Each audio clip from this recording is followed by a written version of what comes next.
গাজায় প্রতিদিনই ইসরায়েলের নৃশংস অভিযানে প্রাণ যাচ্ছে বহু নিরপরাধ মানুষের। নারী শিশু নির্বিচারে সবাইকে মরতে হচ্ছে ইসরায়েলি গোলার আঘাতে। এমন অবস্থায় নিশ্চিত মৃত্যুর আগে কাবু করার চেষ্টা ফিলিস্তিনের দখলদার ইসরায়েলকে। অনেক ক্ষেত্রেই পাওয়া যাচ্ছে সফলতার খবর। গেল সপ্তাহে এমনই কিছু সফলতার খবর দেয় হামাস। 4 জুলাই শুক্রবার সকালে গাজার খান ইউনিসের কেন্দ্রস্থলের আল মাহাত্তা এলাকায় দখলদার সেনা এবং সামরিক যানবাহনের একটি ঘাটের উপর সফল হামলা চালায় হামাসের আল কাসাম ব্রিগেড সদস্যরা।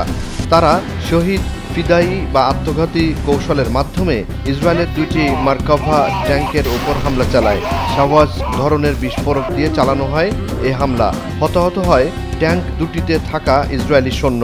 পাশাপাশি ইয়াসিন 105 রকেট দিয়ে আঘাত করা হয় ইসরায়েলের এক সাজোয়া যানকে। আশ্চর্যের বিষয় হচ্ছে, হামলায় হতাহতদের সাহায্যে ইসরায়েলের উদ্ধারকারী দল ঘটনাস্থলে পৌঁছলে তাদের উপর চালানো হয় স্বয়ংক্রিয় রাইফেলের গুলি। অগত্যা হেলিকপ্টার দিয়ে উদ্ধার করা হয় ওই ইসরায়েলি সৈন্যদের।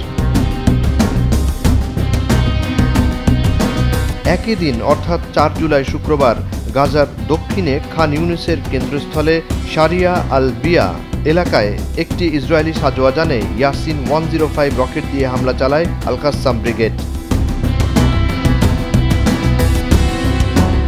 যুদ্ধফ্রন্ট থেকে ফেরার পর আল কাসাম ব্রিগেডের যোদ্ধারা জানান, 29 জুন রোববার গাজা উপত্যকার উত্তরে জাবালিয়ার পূর্বাঞ্চলে ইসরায়েলি পদাতিক বাহিনীর একটি দলকে RPG ক্ষেপণাস্ত্র দিয়ে ঘায়েল করা হয়। সেখানে কিছু সময় সম্মুখ লড়াইয়ে অবতীর্ণ হন তারা। এর একদিন পর 30 জুন সোমবার আল কাসাম ব্রিগেডের যোদ্ধারা গাজার উত্তরে জাবালিয়া শহরের পূর্বাঞ্চলে শহীদ ফিদায়ী বা আত্মঘাতী হামলায় ঘায়েল করে 3 ইসরায়েলি মার্কাভা ট্যাঙ্ক।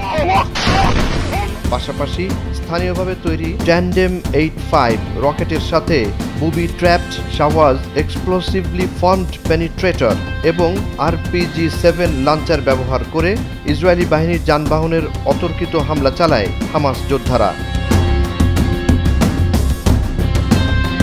এদিকে 2 ইসরায়েলি জ্যেষ্ঠ কর্মকর্তা জানান, তারা আশা করছেন নেতানিয়াহু খুব শিগগিরই কাতারের রাজধানী দোহায় প্রতিনিধি দল পাঠানোর সিদ্ধান্ত নেবেন, যেখানে হামাসের সঙ্গে প্রক্সিমিটি টকস বা পারস্পরিক ঘনিষ্ঠ আলোচনার মাধ্যমে যুদ্ধবিরতি ও জিম্মি মুক্তির চুক্তির বিষয়গুলো চূড়ান্ত করার চেষ্টা করা হবে। আর ফিলিস্তিনি প্রতিরোধ আন্দোলন হামাস জানায়, তারা গাজা যুদ্ধবিরতি প্রস্তাবের ব্যাপারে একটি ইতিবাচক মনোভাব নিয়ে সাড়া দিয়েছে এবং চুক্তি বাস্তবায়ন সংক্রান্ত আলোচনায় অংশ নিতে প্রস্তুত। জুনায়েদ আলী সাকি, বৈশাখী সংবাদ।